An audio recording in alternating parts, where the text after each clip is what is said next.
monde, j'espère que vous allez bien. Pour ma part, ça va super bien. Vous m'avez juste trop manqué en fait. C'est incroyable, ça fait trop du bien de revenir sur YouTube après une très longue pause. Je vous l'accorde. Mais pour ceux qui me suivent sur Instagram et Snap le savent, j'ai été enceinte une deuxième fois. Eh oui. Donc voilà, et j'ai accouché il y a quoi il y a tout cassé 2 mois, même pas. Ouais, 2 mois, parce que mon fils a 2 mois. Il y a eu 2 mois il y a récemment. Donc voilà, j'ai accouché il y a 2 mois. Et voilà, je suis trop contente. J'ai mon deuxième bébé à la maison. Et je sais que pour certains, ils vont se dire oh, elle a déjà été enceinte une deuxième fois et tout. Alors que oui.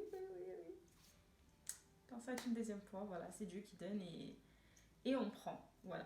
En tout cas, aujourd'hui, on se retrouve pour répondre à toutes vos questions concernant ma grossesse. Je vais tout vous dire, sans tabou, ni secret, ni rien du tout. Voilà. Pour cela, je vais répondre à toutes les questions qui m'ont été posées sur mon compte Instagram. Je me suis noté toutes les questions directement sur mon petit carnet, voilà, pour ne rien oublier. J'espère répondre à un maximum de questions. Si ce n'est pas le cas, je vous ferai ça sur une prochaine vidéo. J'en perds mes mots. Et voilà. Sans plus tarder, commençons. Alors, la première question qui m'a été posée, c'est comment as-tu appris ta grossesse? Alors, j'ai tout simplement appris ma grossesse parce que j'allaitais mon fils en fait, mon fils Faisal, le premier. Et mon fils faisait tout simplement que de vomir. C'est-à-dire, à chaque fois que je l'allaitais, il revomissait tout, mais c'est-à-dire à la minute qui suit. Hein. Et du coup, je comprenais pas, je comprenais pas pourquoi il vomissait tout. Alors, du coup, je me suis inquiétée un petit peu. Je me suis dit, c'est pas normal, pourquoi? J'ai demandé à ma mère. Ma mère m'a dit, peut-être que tu es enceinte. Parce que généralement, les femmes qui sont enceintes, les bébés ne supportent pas le lait maternel. J'ai dit, ouais, ça c'est encore une connerie que tu me racontes et tout ça quoi. Elle m'a dit, non, pas du tout, c'est la vérité, ça existe. En fait, les bébés ils supportent pas le lait maternel quand la maman elle est enceinte d'un deuxième en fait et qu'elle allait toujours. Donc du coup, je me suis dit, c'est encore n'importe quoi, tu me dis ça, mais c'est pas vrai et tout. Et je voyais que en fait, mon fils il continuait à vomir. Je l'ai emmené chez le médecin me disait qu'il avait peut-être une petite gastro, un petit truc comme ça et tout. Mais ça passait pas. Il continuait à vomir. Et je le voyais de plus en plus, comment dire ça? Ça me faisait mal au cœur en fait. Il continuait à vomir. Et du coup, ça me faisait super mal au cœur. Alors avec mon mari, on s'est dit,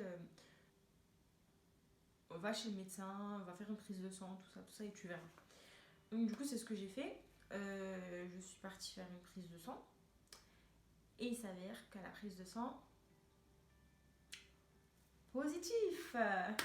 Au début, je me suis dit, non, c'est peut-être les hormones de grossesse qui font que je suis encore en positif. J'essayais de me rassurer, vous voyez. Et en fait, non. J'étais bel et bien enceinte. Et j'ai été enceinte précisément de 2 mois et demi. Parce qu'il faut savoir que quand j'étais enceinte, le début de ma grossesse, j'allaitais toujours mon fils. Mon fils, au début, il ne vomissait pas du tout le lait. Hein. C'est-à-dire, j'ai accouché de mon fils le 14 juillet 2020 et je l'ai allaité directement. Et c'est-à-dire que j'ai appris que j'étais enceinte vers novembre-décembre à peu près, je crois, si je ne me trompe pas. Je fais une échographie et effectivement, je suis enceinte de 2 mois et demi à minuit. À ce moment-là, du coup, je comprenais mieux pourquoi mon fils vomissait H24 le lait maternel, qu'il n'en voulait pas. Du coup, j'ai automatiquement stoppé l'allaitement et j'ai arrêté de donner le lait à mon fils. Et miracle, il a arrêté de vomir. Hein. Donc voilà, c'est comme ça que j'ai appris que j'étais enceinte. Alors la deuxième question qui m'a été posée, c'est comment as-tu annoncé ta grossesse à ton mari? Alors, comment j'ai annoncé ma grossesse à mon mari? Cette fois-ci, bien sûr, je n'ai pas oublié le test de grossesse, enfin la boîte de test de grossesse dans les toilettes. Cette fois-ci, j'ai bel et bien fait une petite surprise, une petite mise en scène, tout ça, tout ça. Je vous explique la mise en scène. Mon mari ne le savait pas du tout, jusqu'après quand on avait fait la prise de sang pour être sûr et tout ça. Mais au début, quand j'ai eu mon doute que j'étais enceinte et que j'ai fait un test de grossesse et que c'était positif, et que j'ai fait ma première prise de sang et que c'était positif, mon mari ne le savait absolument pas du tout, de chez du tout. C'est-à-dire que du coup, il ne le savait pas. Donc moi j'étais trop contente, je crois que j'ai encore des vidéos où j'avais un petit peu vlogué à ce moment-là, pour me faire des petits souvenirs et tout, où j'étais totalement choquée, je me suis dit c'est pas possible, à la fois j'étais excitée, je me suis dit ah c'est trop bien, je suis enceinte une deuxième fois. Mais d'un côté je me suis dit ah non c'est pas possible, je peux pas être enceinte une deuxième fois, c'est impossible de tomber automatiquement direct après. La preuve que si. Et du coup, je suis rentrée, j'ai fait mon test et tout, positif, tout ça, tout ça. Je me rappelle, j'étais partie au magasin juste avant de faire le test. Je suis partie prendre un test avec, où c'est marqué positif et avec combien de semaines dessus, le Clear Blue, je crois, si je ne me trompe pas. Donc voilà, ensuite, je vais vite à Action, je prends une petite boîte emballage cadeau, tout ça, tout ça. Je mets un petit mot avec, pour mon mari et tout et tout. Et je mets le test, bien sûr, en dessous du petit mot dans la boîte. Je me rappelle, mon mari il était rentré, tout ça, j'avais posé la petite caméra, vu que j'ai l'habitude de faire des petites vidéos, tout ça, j'avais posé ma ring light dans ma chambre avec la petite caméra, mais mon mari bien sûr il pensait que, vu que le téléphone était de l'autre côté, il pensait que j'avais déjà tourné une vidéo, il m'a dit au début t'es en train de filmer quelque chose, j'ai dit non c'était tout à l'heure et puis j'ai laissé le téléphone tout à l'heure comme ça. Du coup voilà, et ensuite on s'était posé, je me rappelle, il avait pris la boîte et tout. Et il m'avait dit au début, tu m'as offert un cadeau. Et j'ai dit, ouais, ouvre la boîte et tout. Mais t'ouvres pas, genre en mode, tu te dépêches, tout doucement, il y a un petit mot d'abord. Et là, il lit le petit mot. Et il est super intrigué. Il se dit, mais c'est quoi ce cadeau et tout. Il se dit, c'est une nouvelle voiture. Et je regarde, je fais, une nouvelle voiture, tu sais quoi. Non, arrête de parler, lis et ouvre la boîte. Et là, mon mari, il ouvre la boîte. Je me rappelle, c'était trop émouvant. Dans la vidéo, j'avais lâché une petite larme de joie tellement j'étais trop contente de la réaction qu'il a eu. Il ouvre la boîte où il y avait le petit bout de papier, du coup il soulève et là il voit le test de grossesse. Et sur le coup il fait... Et après il me regarde, il fait, pour de vrai?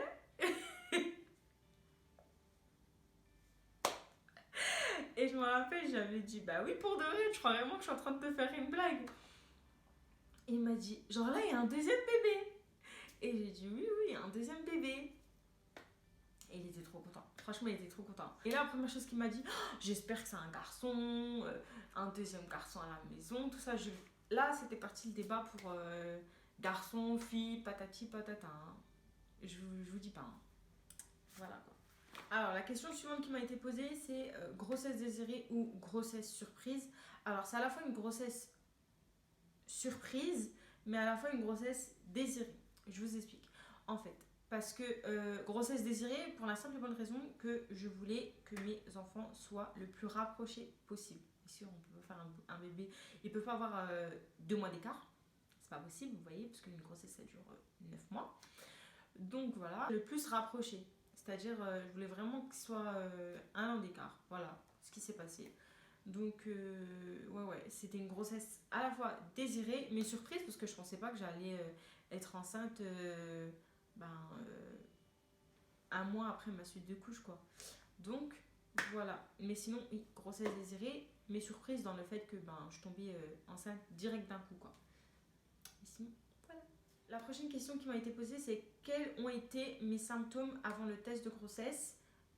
Et la personne m'a dit gros bisous à toute la famille. Merci beaucoup. Je te fais des gros bisous également. Alors, comme je l'ai si bien dit précédemment, j'ai pas eu de symptômes en fait. Parce que je vomissais pas, j'étais pas fatiguée, j'avais pas de remontée acide. Tout ce que j'avais pendant ma grossesse pour mon fils fait ça, je l'avais pas en fait. Donc du coup, j'avais aucun symptôme, vraiment aucun symptôme. À part le fait que mon fils vomissait. Donc c'est vraiment ça qui a fait que, après j'ai appris que j'étais enceinte. Mais sinon, j'avais aucun symptôme, ni vomissement, ni prise de poids, ni quoi que ce soit. Au contraire, j'avais perdu pratiquement tous mes kilos. Il me restait que 5 kilos à perdre. Donc, voilà, vraiment aucun symptôme. Alors la question suivante qui m'a été posée, c'est combien de kilos j'ai pris pour chacune de mes grossesses. Alors il faut savoir que pour la grossesse de mon premier Faisal, j'ai pris exactement 15 kilos. Que j'ai perdu ensuite 10 kilos après mon accouchement, il me restait 5 kilos. Et pour la grossesse de mon dernier, Reda, j'ai pris exactement 12 kilos. Et là, sur les 12 kilos de, de la deuxième, j'en perds les mots, il me plus les 5 kilos de la première qui me restait, il me reste précisément environ 5-6 kilos à perdre. Donc voilà, pas des masses. Franchement, la vérité, je ne me plains pas. J'ai bien perdu mes kilos de grossesse. Je ne les ai pas accumulés. Donc franchement, je ne me plains pas à ce niveau-là. La question suivante aussi qui m'a été posée, c'est est-ce que j'ai eu des vergetures? Non, j'ai eu aucune vergeture au niveau des ventres, aucune vergeture au niveau, au niveau des hanches, que ce soit des cuisses, que ce soit des bras ou quoi que ce soit. J'ai eu aucune vergeture. Alors la question suivante qui m'a été posée également, c'est quand m'est venue l'envie d'avoir un deuxième bébé. Alors, comme je vous l'ai dit, j'ai toujours eu cette optique-là de faire mes enfants déjà tôt et jeunes pour pouvoir les élever ensuite tranquillement, sans prise de tête ni quoi que ce soit. De là, grâce à Dieu, j'ai eu cette possibilité-là d'avoir deux enfants, alhamdoulilah. Donc voilà, et j'ai toujours eu l'envie d'avoir des enfants tôt, et comme je vous l'ai dit, de les avoir le plus rapprochés possible pour qu'ils soient, vous voyez, qu'ils aient une complicité, qu'ils soient vraiment fusionnels et tout. Donc qu'ils soient complices quoi. Donc voilà. Alors la question suivante qui m'a été posée, c'est combien d'écart ont tes deux enfants? Alors, mes deux enfants, ils ont un an d'écart, pratiquement. Un an d'écart, ouais. Alors, la question suivante qui m'a été posée, c'est est-ce que ça a été difficile pour moi de me projeter pendant ma grossesse suite à mes différentes fausses couches? Alors, je vais pas vous mentir que ça a été extrêmement compliqué. Enfin, je pense que pour toute femme qui a eu des fausses couches, c'est compliqué pour elle de se projeter pendant une grossesse. Déjà que de base, quand on est enceinte et qu'on l'apprend, on a du mal à assimiler le fait qu'on soit enceinte, qu'on va devenir maman et tout ça. Quand on a eu des fausses couches, c'est encore plus compliqué. Franchement, je vais pas vous mentir, pour ma part, ça a été compliqué parce que à chaque fois, j'ai eu deux fausses couches, comme vous le savez. Les deux, je les ai eues à un mois de grossesse. Donc, c'est clair que à chaque fois, quand on passe les un mois, enfin là, moi, je les ai pas passés parce que j'étais. Enfin, je les ai passés, mais j'étais pas au courant, donc ça va. Mais t'as quand même ce stress de te dire est-ce que ça va tenir? Le temps qu'on n'a pas dépassé les 5 mois, pour moi, j'ai toujours ce stress-là. Je sais, vous allez me dire, il y a des femmes qui font des fausses couches à 7 mois, 8 mois, ça veut rien dire, tu peux faire toujours des fausses couches. Je le sais, ça, j'en suis totalement consciente. Mais, comment dire ça? Pour ma part, je me suis dit, t'as moins de risques. Vous voyez ce que je veux dire? Voilà. Mais j'ai toujours eu cette crainte, que ce soit du début de ma grossesse, quand je l'ai appris, jusqu'à la fin de ma grossesse, j'ai toujours eu cette crainte de perdre mon enfant en fait. Surtout qu'il nous est arrivé une aventure qui a fait que ben, à ce moment-là, j'avais encore 2 fois plus peur de perdre mon enfant parce qu'on me disait simplement que j'avais des possibilités de le perdre. Donc voilà, pour le dernier, un Reda. Donc ouais, ça fait extrêmement peur de dans ta tête, tu te dis en fait, à n'importe quel moment, tu peux le perdre. Et tu es tout le temps là. Est-ce que tu te projettes? Est-ce que tu te projettes pas? Est-ce que tu commences à acheter les habits? Est-ce que tu commences pas à les acheter? Vous voyez ce que je veux dire? Donc, ouais, c'est super compliqué de se projeter quand on a déjà eu des fausses couches en fait. Voilà. Mais bon, alhamdoulilah, ils sont nés les deux, en très bonne santé, sans complications ni quoi que ce soit. Donc, c'est le plus important pour moi. Alors la prochaine question qui m'a été posée, c'est as-tu peur de l'après-accouchement? Alors comment vous dire? Oui et non. Oui, parce que je ne sais pas si ça va se passer comme pour la première grossesse. Et non, parce que d'un côté j'ai déjà vécu ça, donc du coup je sais a priori à quoi m'attendre. Vous voyez ce que je veux dire? Mais dans tous les cas, je vous parlerai de tout sur ma grossesse concernant l'accouchement. Et tout ce qui concerne l'accouchement, le pré-accouchement, postpartum, tout ça, je vous dirai tout dans une deuxième partie. Voilà, sur ce, cette vidéo est à présent terminée. J'espère qu'elle vous a plu. Si c'est le cas, n'hésitez pas de liker, c'est gratuit, ça fait plaisir et ça m'encourage. N'hésitez pas à me dire en commentaire ce que vous en avez pensé, si ce genre de vidéo vous plaît. Voilà. En tout cas, je tenais également aussi à vous remercier pour tous les messages que j'ai reçus de félicitations, que ce soit sur Instagram ou Snapchat. Je vous remercie énormément. Pour tous ceux qui ne me suivent pas également encore sur Instagram ni Snapchat, je vous laisse encore une fois mes réseaux sociaux juste ici ou ici. Je ne sais pas encore où je vais les mettre. Voilà.